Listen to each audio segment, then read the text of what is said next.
ये कहानी शुरू होती है प्राचीन भारतवर्ष से। इसके लिए हमें जाना होगा लगभग 15,000 साल या उससे भी पहले की बात है। केदारनाथ से लगभग 6 से 7 किलोमीटर दूर जब हिमालय के कांति सरोवर झील के तट पर एक योगी आए। कोई नहीं जानता था कि वो कहां से आए, कौन है, लेकिन वो बड़े ही अद्भुत थे और वहां उन्हें देखकर आसपास के लोग जमा होने लगे। हजारों लोग इकट्ठा हो गए किसी चमत्कार की आशा से, परंतु उन्होंने ऐसा कुछ भी नहीं किया। वो बस चुपचाप एक जगह एक पेड़ के नीचे बैठ गए, बिल्कुल स्थिर। न वो खाते थे न ही कुछ पीते थे और वो जीवित थे या नहीं इसका भी कोई पता नहीं चल रहा था।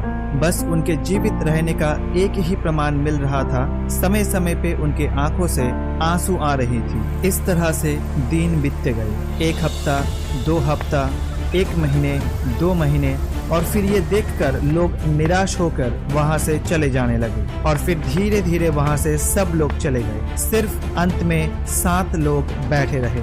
ये 7 लोग समझ गए थे कि ये कोई आम इंसान नहीं है, क्योंकि इस तरह बिना हिले डुले, बिना कुछ खाए चुपचाप बैठे रहना आम इंसान का बस का नहीं है। ये वही कर सकते हैं जो इस भौतिक प्रकृति से ऊपर उठ चुके हैं, जो इस भौतिकवादी जीवन से परे हो चुके हैं। तो वो 7 लोग उनसे प्रार्थना करने लगे कि उन्हें भी ज्ञान की पराकाष्ठा से उज्ज्वलित करें।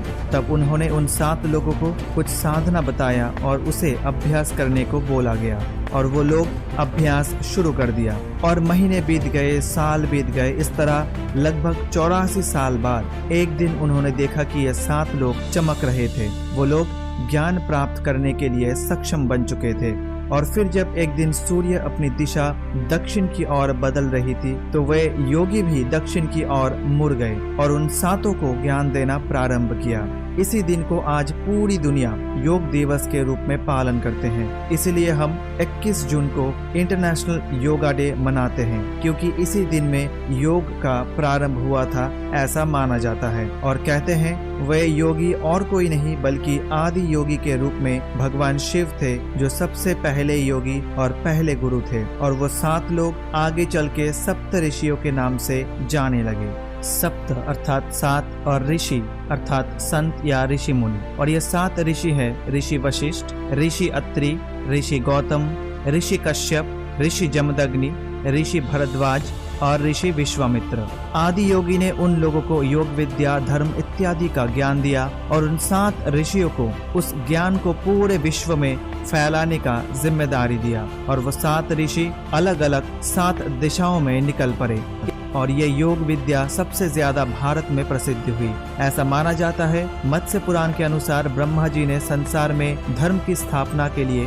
और सनातन संस्कृति का ज्ञान बनाए रखने के लिए अपने मस्तक से सप्त ऋषियों की उत्पत्ति की थी और भगवान शिव ने उनका गुरु बनकर उन्हें शिक्षा दी। आगे चलकर ये 7 महान ऋषिगण अपने अपने जीवन में धर्म की स्थापना के लिए महत्वपूर्ण भूमिका निभाई है। ऋषि कश्यप वैदिक शास्त्रों में वर्णित विशिष्ट ऋषि तथा भगवान वामन, गरुड़ एवं ब्रह्मांड के महान असुर हिरण्यकश्यप और हिरण्याक्ष के पिता थे। महान ऋषि अत्रि देवी अनुसुईया के पति तथा ब्रह्मा, विष्णु एवं शिव के संयुक्त अवतार भगवान दत्तात्रेय के पिता थे। ऋषि वशिष्ठ महाराज दशरथ के राज पुरोहित थे तथा ब्रह्म ऋषि के नाम से भी जाने जाते हैं। वे महाभारत एवं रामायण में विशिष्ट उपस्थिति रखते हैं। ऋषि विश्वामित्र राजा से ऋषि बने एवं श्री राम तथा लक्ष्मण के गुरु थे। उन्होंने ही श्री राम तथा सीता देवी के विवाह की व्यवस्था की थी। उन्होंने मेनका के द्वारा शकुंतला को जन्म दिया था। ऋषि गौतम अपनी पत्नी अहल्या को पत्थर बनने का श्राप दिया, जिनका श्री राम ने उद्धार किया था। गौतम ऋषि महाभारत के जुड़वा भाई बहन कृपाचार्य एवं कृपि के दादा थे। ऋषि जमदग्नि भगवान विष्णु के 6वें अवतार भगवान परशुराम के पिता थे।